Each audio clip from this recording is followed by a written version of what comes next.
What's going on, my friends? You guys are going to be joining me for my tertiary bench day today. Nothing too exciting. I'm just going to hit some Larson press. This is the day after I did deadlifts. Deadlifts went okay. I hit 665 for a set of 4 at, I would say, RPE 8.5. Not my best work, not my worst work. Decent set yesterday. As always, lower back is absolutely fried. Part of that is the fact that I'm not as technically proficient as I probably should be at the deadlift, and part of that is the fact that I'm lifting pretty reasonable loads with probably below average leverages. Not that that's an excuse. I don't think it's going to hold me back in the deadlift too much.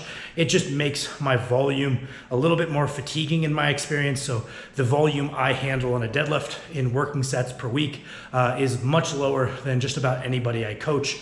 I think it's just that combo of absolute load plus poor leverages in a conventional stance.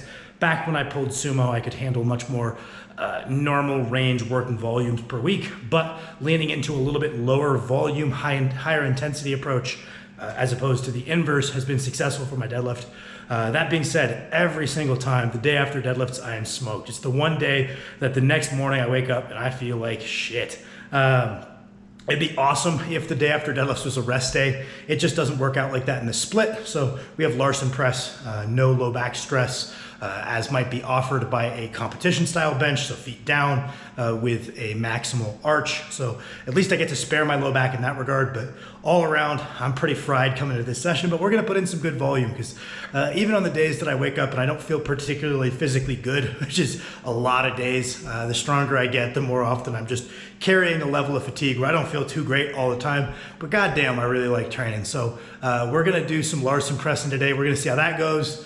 I'm gonna do a bit of back work. I'm gonna try to feel out how much fatigue I'm carrying in my upper back, whether I kind of feel like I'm being really redundant and heavily fatiguing a muscle 2 days in a row, which just from a growth perspective, I don't think makes a ton of sense. Or if my upper back is pretty fresh, getting in an upper back workout, maybe a little bit of overhead volume. Yeah, and then finish up with some arms and maybe some light shoulder work. We'll see kind of where the work capacity is at with the fatigue. Tomorrow's my rest day, and then we turn right around back into a heavy bench day. Then the day after that, I believe I have some heavy front squats. So we're gonna make sure we don't bury ourselves too bad for once.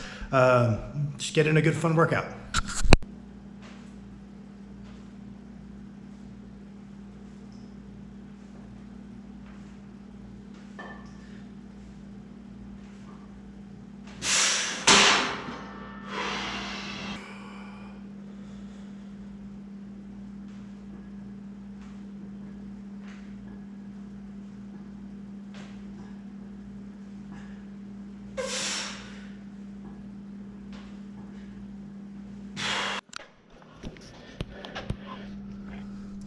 Hello, handsome.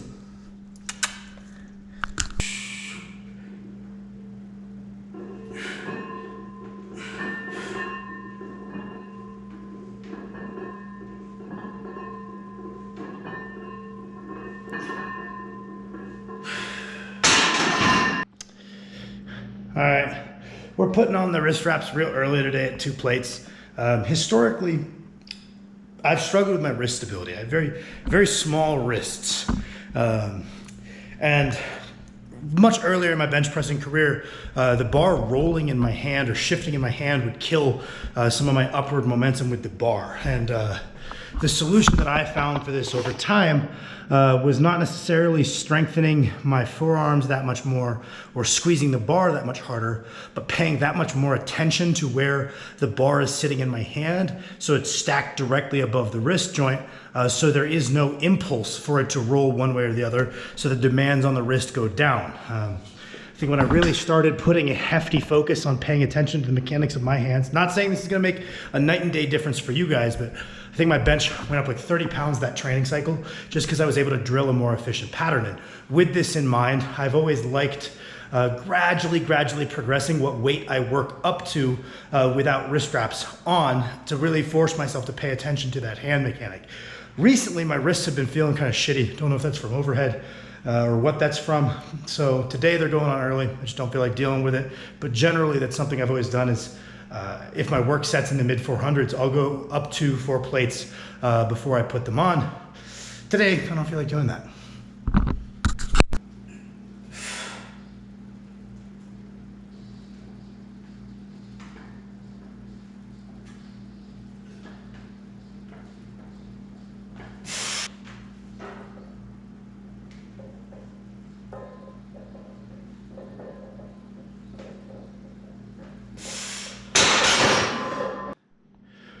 Also, I was thinking about making an independent video out of this, but I figured I might just mention it here, giving away my great ideas. But I was going to say what would be my top 2 tips for people looking to increase their bench press, because realistically that is my best lift. So that's what I'm asked about most frequently. I don't think that's necessarily always the best rationale. Maybe you should ask someone who really struggled to build up a given lift. Because they've had to figure things out to a greater degree sometimes to get to the same level. But on the other end of the coin, a lot of the time you'll have someone who excels in a lift. They start taking pride in excelling in that lift, and they go out of their way to learn as much about that lift so they can be as good at it as possible, because that's where their identity centers. So I don't know if there's a hard and fast rule of who you should learn from, but people have asked me. And I was thinking about this morning, what would be my condensed top 2 tips. And the first one would just be making sure that you're eating and training in a way that would reflect muscle gain in relevant muscles being your #1 priority. Kind of doing a little bit of bodybuilding training, doing a little bit of bodybuilding eating, and looking to gain mass over time. Because probably the single biggest difference between you and someone that benches more is the size of your pecs, shoulders, and triceps, and to a lesser degree upper back, as that isn't a primary mover. That all being said, the other tip, because I'm sure you guys have all heard me say this before, the other tip is usually going to a 3x bench frequency. I think the vast majority of people can recover and would benefit from bumping their pressing frequency to 3 times a week. The big caveats that I wanted to kind of include with this off the top of my head when I was thinking about it this morning, no, it's not a one size fits all. I just find that most people can comfortably acclimate to that workload. People always think about exercise prescription and frequency as the static thing. You're just trying to guess the number that fits your body. Well, your body adapts to the stimuli you present it with. So it's kind of a two-way street. It's not just your body has this ideal stimulus and you're trying to guess what it can recover from. You can also train it to recover from different things. Most people can be trained to recover from benching 3 times a week quite sustainably. To do so, usually someone needs reasonably efficient form. If you have someone who just has no scapular control in their bench, they're protracting through super hard at the top of every rep, they'll go to 3 times a week and be like, what the fuck, my shoulders are falling apart. If you're reasonably mechanically efficient, right, you've got an efficient bench technique, you include maybe some pulling alongside your pressing, and you have skill at contracting that upper back musculature when it needs to be contracted, I find most people can handle 3 times a week fairly comfortably and would benefit in terms of the amount of muscle they gain on a weekly basis, in terms of the motor skill, as far as like neural efficiency for recruiting your upper body. All around, I just think most people would make better gains up at 3x. Yeah, that would probably be my top 2 tips.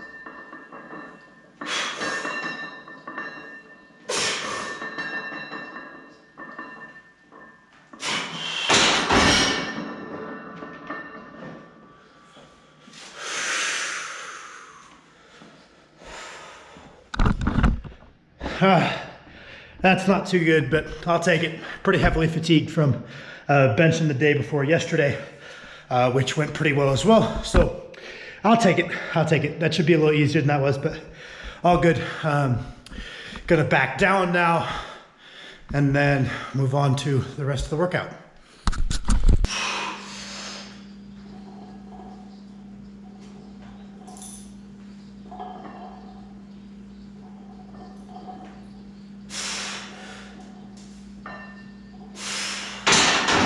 All right, okie dokie, we are back.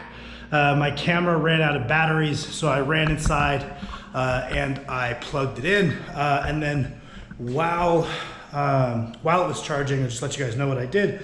So I hit my one back off of Larson because, again, I have to bench again the day after tomorrow. So burying my pecs is not a great idea. I then did 3 sets of 12 on JM presses for some additional tricep work. I just always finish up benching with whatever amount of volume or whatever amount of fatigue I was supposed to accumulate. That's limited by my pecs, and my triceps have a ton of recovery capacity left to go. So anytime I bench, I just make a habit of including a little bit of additional tricep work. Recently, I've just started messing around with some JM presses because I already have the bench and the bar set up. So I strip the weight down, hit some JM presses, move on, and then I hit 4 sets of 12 on the lat pull down for my antagonistic work for the day. My shoulders are a little beat up, and again, I have to go again soon. So what I'm going to do today is do some very light standing behind the neck press to start reintroducing that motion and regaining that range of motion. And just get used to, acclimated to it again. I had to cycle it out when I hurt my rotator cuff log pressing. I found that behind the neck work was aggravating it, but behind the neck work, especially in a Smith machine, but obviously I don't have a Smith machine in my home gym, has always been one of my biggest staples to developing my overhead press. So we're gonna start getting back into that. We're just gonna start really light today with, I don't know, just a set or 2 of a plate, just to pump some blood and just start establishing a baseline to add upon each week from there. I figure probably by the time next training cycle rolls around, I'll be acclimated to these again and ready to push these with some decent intensity. So gonna hit those, probably should do some seal rows and then call it a day.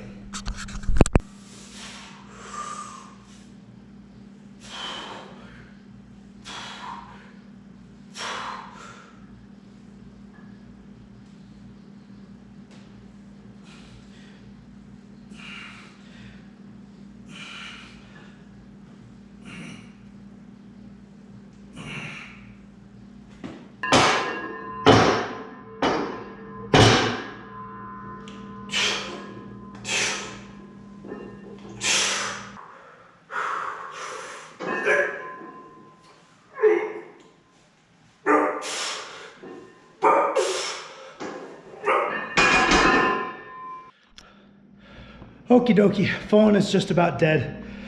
You can imagine me doing the last 2 exercises, which is some IYT raises on an incline bench, 3 sets of 15 to 20, and then doing tricep press downs on a rope. Thank you guys for watching.